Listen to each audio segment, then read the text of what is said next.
Catarroja, després de la dana del 29 d'octubre del 2024, van quedar afectats el 100% dels espais públics del municipi i entre ells està el Teatre Auditori.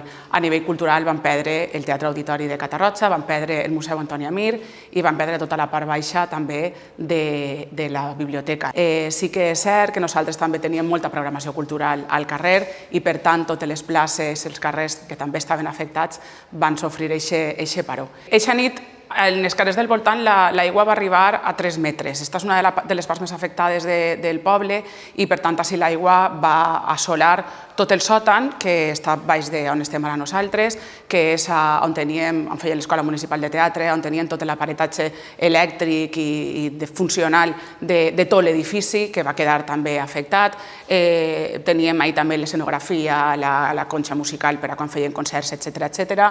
Es comunicava amb l'auditori professional de música que està just en aquest mateix edifici pegat ací al TAC, es van comunicar els dos baixos i va quedar tot absolutament negat d'aigua fins al sostre i a partir d'ahir de cota zero, diguem, va pujar fins a pràcticament 5 metres. En què afecta això a la cultura de Catarroja? Afecta en tot, perquè el Teatre Auditori de Catarroja era el centre neuràlgic de la cultura en aquest poble.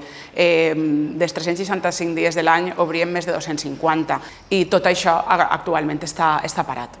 Així n'hi ha moltes coses també que s'han de fer a mida, que no és un espai modular, és un espai singular. Ja ho era i volem que seguís sent-ho, volem que ho siga i, per tant, la recuperació encara esperem que tardi uns mesos, al voltant d'un any. Però sempre vam tindre clar des del primer dia que no anàvem a parar la cultura en aquest poble, que si no podíem fer-ho dins del TAC, ho faríem en el carrer fins que se recuperara el TAC. Ho fem tot al voltant, en un espai que tenim al voltant de la plaça del Mercat i ahir està sent ara també el centre neuràlgic cultural.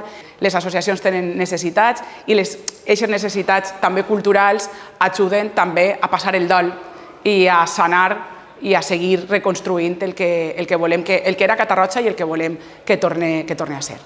A mi hi ha una veïna de Catarroja que havien passat 15 dies i me deia «Quan tornarà el TAC? Perquè a mi me fa molta falta». I sols havien passat 15 dies, però és que és de veres que la cultura ens cal per a sanar-nos i la catàstrofe que vam patir necessita de la cultura.